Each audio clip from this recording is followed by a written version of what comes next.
This is Football 24/7. He's John McMullen, and I am your host, Tone DeShields II.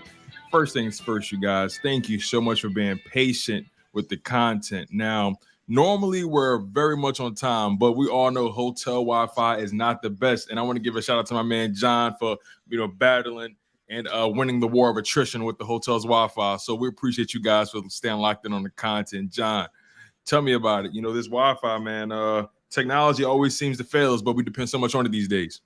Yeah, we do. There's always the hotspot. That's what you do. You go to the hotspot on the phone. That's kind of the way you have to get through these things. But yeah, we'll get through it.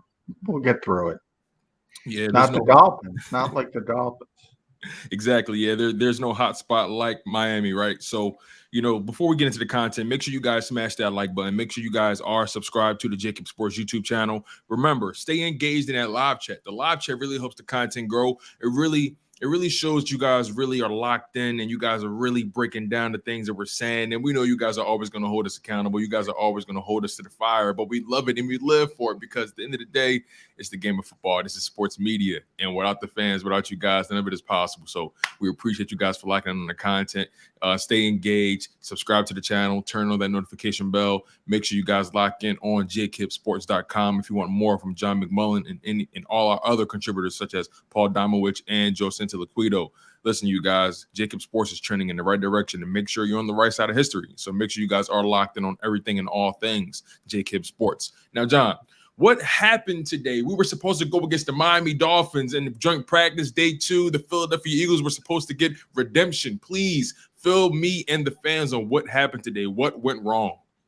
Redemption for the first joint practice loss of the Nick Sirianni era. No, but that's not important. But, yeah, the Eagles were looking forward to getting out there and sort of redeeming themselves a little bit. I know I was talking to a couple defensive coaches before they practice, and they were really looking forward to getting some red zone work in against the Dolphins. They thought they needed that, and it was disappointing for them that they weren't able to get it. Now the Eagles practiced by themselves in Miami's facility, which was a little weird, but they won about 70 minutes, and they did. It was all red zone stuff and a little bit of end of game scenarios. Down 8 points at the 25-yard line with 45 seconds left, so you try to push it in and get the 2-point conversion. So that's probably kind of what they had set up with the Dolphins. Maybe a little bit more.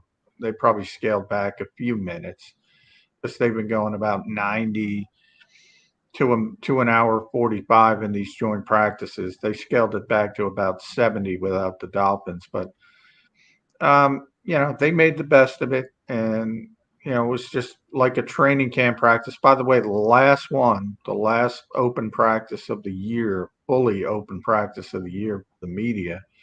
Um, we'll get kicked out after 10, 15 minutes now. So this was it. And it was, I think it was disappointing for everybody because everybody was looking forward to seeing the Eagles versus the Dolphins. And maybe we'll get to see it on Saturday night, at least some Dolphins and some Eagles. The Eagles aren't going to play many players. You can count on that. Yeah, I have to ask you though, getting working at another team's facility, I can't help but to feel a little uneasy about that. How does the coaching staff, how does the opposing team manage to maintain some level of privacy while they're doing while they're running plays and while they're trying to get their work in? Well, I don't think they're concerned about the Dolphins. I mean, that's one of the things you do with joint practices. I mean, it's not a division rival. It's not the Cowboys sitting there looking at you. So you're not worried about Miami as much. But I do think there's a high level of professionalism in the NFL for the most part, and people say Bill Belichick, especially in Philadelphia, but. Um, nobody from the Dolphins is doing anything untoward. The Eagles just practiced because they were in South Florida. They had a scheduled practice at the facility. Excuse me. Miami wasn't able to show up because of the stomach virus, and they made the best of the situation. That's pretty much all it comes down to. So offense was able to get some red zone work done. What was your observations from the offense in that regard? Jalen Hurts, the skill position guys, even though things didn't really pan out the way they anticipated, how did the team adjust? They played really well defensively, and I think they bounced back a little bit from the prior practice against the Dolphins, where the defense struggled a little bit, especially early in the practice. And Jonathan Gannon mentioned that a little bit to me. They struggled early, but they came on a little bit later. They came on a little bit later in the session. Today they were. Now it was, close quarters. Remember, when you're doing red zone work, so it becomes more difficult for the offense because you have very tight windows. So there were 3 interceptions, which is a positive for the defense, obviously, not a positive for the offense. And it was interesting.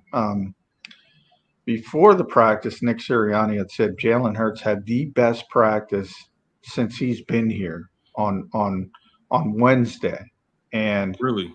we were all looking at each other like, "What the hell are you talking about, dude? He threw the football once, more than 15 yards down the field." Um, and then I got to reading Nick's comments afterwards and kind of delving into it a little bit more with him, and he was basically talking about decision making and the process of that. So there were a ton of checkdowns, and from a coaching standpoint, he was really, really happy with that because in the past, Jalen might try to make a big play and might try to do something more than what the defense was giving him. And he just took what the defense is giving him and was giving him. And Nick Sirianni was just happy about it. He was ecstatic about it to the point that he called it his best practice, even though there were no real splash plays except a one deep ball to Devontae Smith, which we were talking about that yesterday. That was not a good pass. It was underthrown, but Devontae was able to come up with it and got the DPI call on top of it. But it wasn't a great pass. And yet Nick was really, really happy with Jalen Hurts' practice as a whole. I guess when you think about it from this perspective, one of Jalen's weaknesses has been processing, right? Making quick decisions, making decisions that he can live with. And, I guess from a splash play standpoint, it's not the sexiest thing in the world, to really have a practice the way they had yesterday. Nick Sirianni, mainly everything was check downs, right? Everything was pretty much underneath, and that's not really sexy, right? But the football nerds, they eat that kind of stuff up, right? They eat the nuances of the game, making this decision making and processing, and getting through your reads. I know we spoke about this yesterday, but speak on the value of Jalen Hurts being able to take that next step in terms of his processing speed, in terms of the reads he's making, and just how much easier to make it for this offense to just flow. Yeah, it's a big deal, and the league has changed. So I talk about this a lot. Basically over the past 10, 12 years, there's not a lot of full field progressions anymore in the NFL because if you think about the old Bill Walsh teams and the West Coast offense, they had these giant playbooks and these plays with incredible verbiage that you had to be sort of a football savant to even understand. And they just don't have the time to do that. So now they sort of shifted to more of a college-like thought process where they teach concepts instead of plays. So basically, what young quarterbacks are taught today is concepts, not plays. So in the old days, it would be plays. You got to learn this play. You got to learn that play. You got to know this play. You got to all the West Coast, the Cheesecake Factory playbook. Um, Nowadays, it's where's the safety? Is that quarters coverage? Is that cover two, cover three, cover eight? What coverage? Where's the safety? You basically read the safety, and then you have three options off of that, typically. Uh, you know, progression A, progression B, progression C, which is usually that check down, that dump off, and that's it. So basically, that's what. And by the way, that people take that the wrong way all the time. It's not the Eagles; it's everybody. That's what everybody does now. There's a couple quarterbacks who can still do the full field stuff, but very, very few. And as we get, as people like Tom Brady leave the league, and you saw Ben Roethlisberger, and you've seen Phillip Rivers leave the league. Drew Brees. There's few and far between now. So, this is the new age of the NFL, and the Eagles are very happy with where Jalen Hurts is, learning those quick progressions, making those decisions, and making the right decisions instead of forcing the football. You brought up, a handful of different coverages that defenses play. I have to ask you, are there any coverages or any concepts that you're familiar with that Jalen Hurts has struggled with and that he's improved upon? Can you break down, I guess, the coverages you've seen him excel against versus the coverages you've seen him not do as well against? I mean, it's there's not a ton of coverages. So you talk about I talk about it all the time, and Vic Fangio was there again today. But the whole league is basically, and I'm exaggerating, but well over 50% of the league is playing essentially Vic Fangio's style of defense right now, which basically it shows a cover two shell, and then it spins off into usually quarters coverage. And then from one side of the field to the other side of the field, you can have some matchup zone, some press, some man-to-man. Maybe it's man-to-man on one side, maybe it's zone on the other side, but it's basically quarters coverage. So, and the reason they do that is because they want to keep it away from the quarterback at the snap. So they want them to have that 1 or 2 seconds of doubt of what coverage they're in before they spin off into what coverage they're going to be. That's what the Eagles are trying to do. That's what a lot of NFL teams are trying to do. So basically, Jalen's had trouble with, if you look at Tampa Bay last year, they came up with the scheme to sort of get him out of his comfort zone and force him left instead of letting him leak out of the pocket right.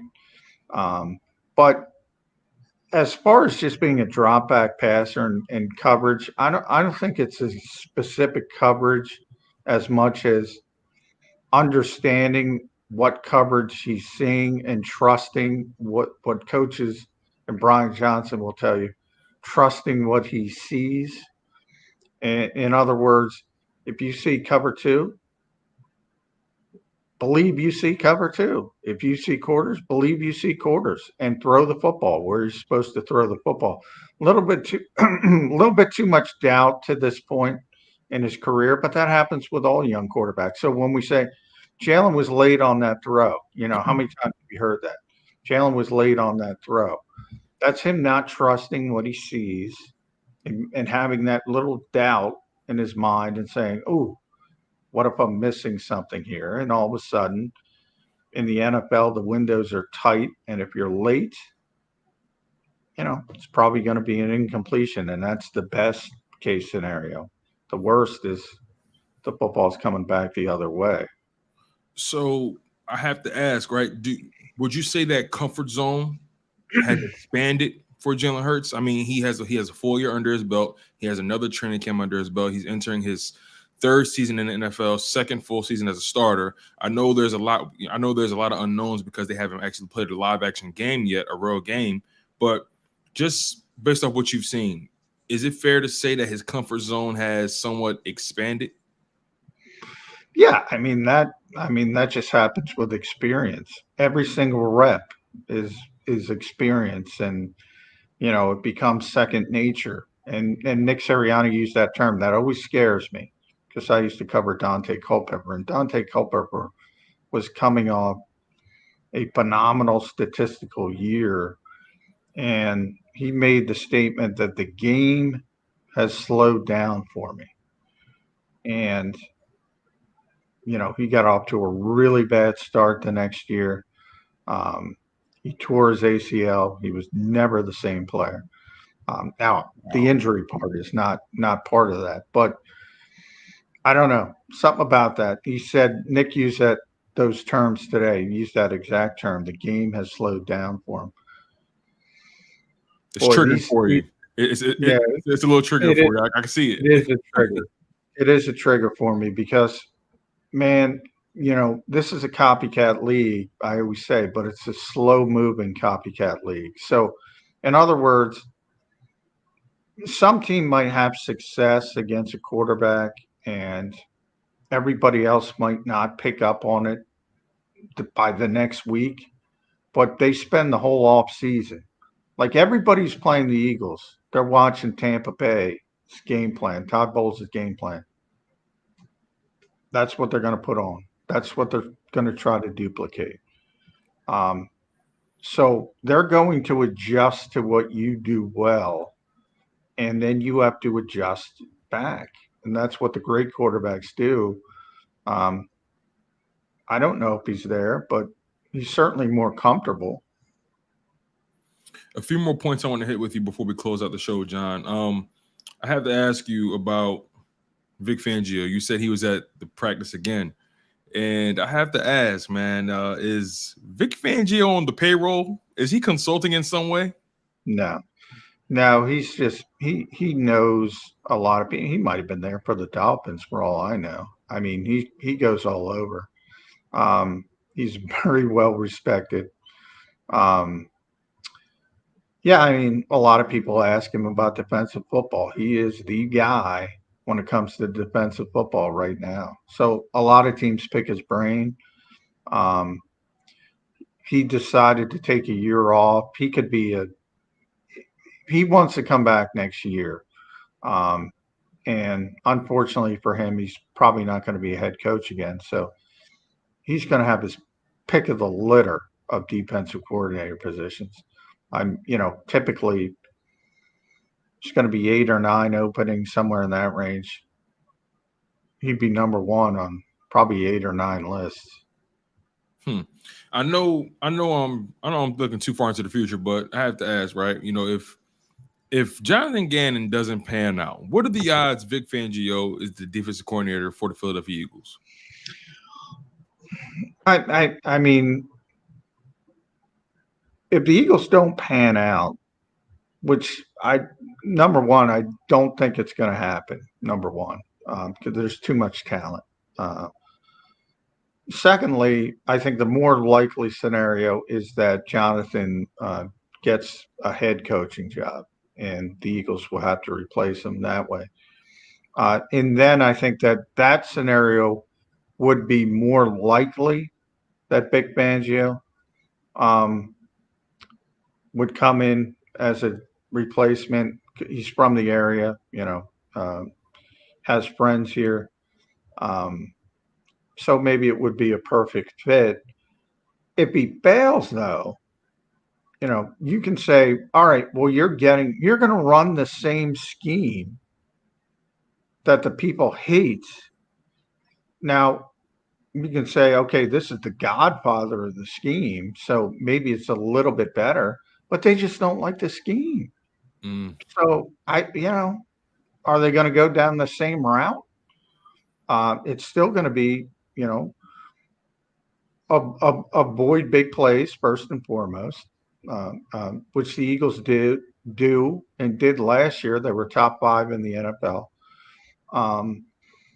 and they're going to play 5-2 overhang and everything Gannon does, Vic Fangio would do. So if they're unhappy with Gannon, I don't think they would be happy with Vic Fangio.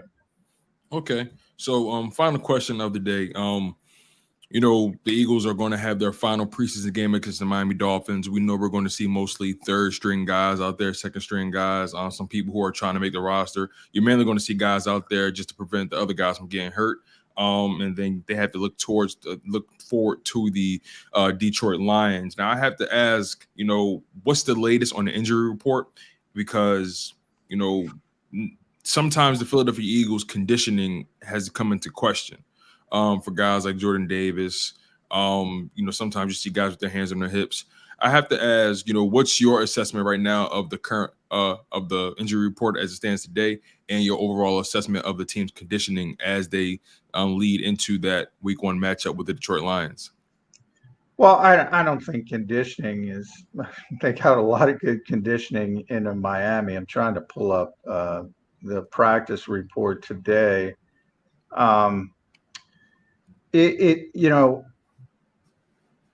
Darius Slay was back, so that was a positive. He wasn't seriously hurt because he left the field twice against the Dolphins, so that was a positive.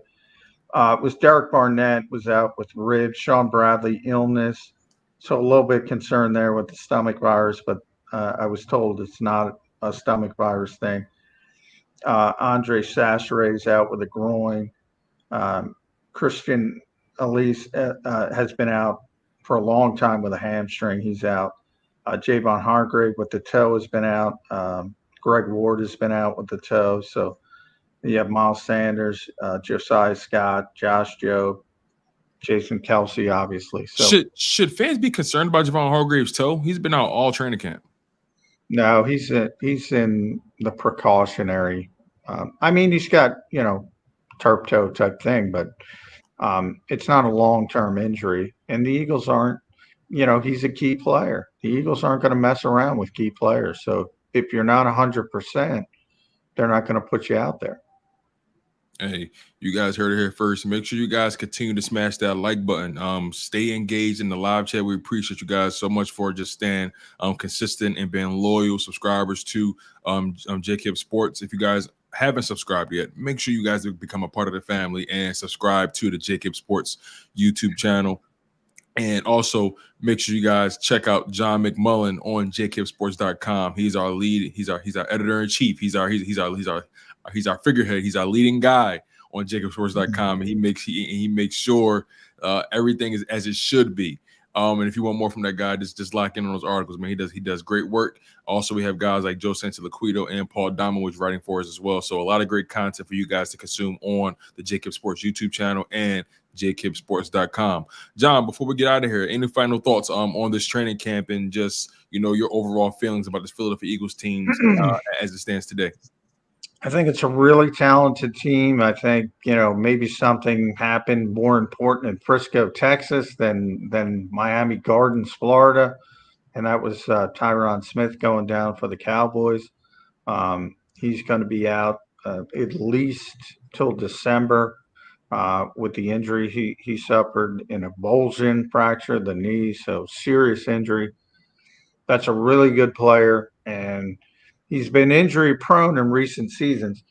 Remember, that guy's an all-decade player. He is a big-time player. When he's out there, the Cowboys' offensive line tends to be really good, and when he's not, tends to be average at best. They still have Zach Martin, who's a great player, but from where they were at their height, it's not nearly what it once was, and it's a devastating injury. So right now, I think that tilts the NFC East from the Cowboys to the Eagles, that one injury. So everything is set up for this team. They're the most talented team in the NFC East.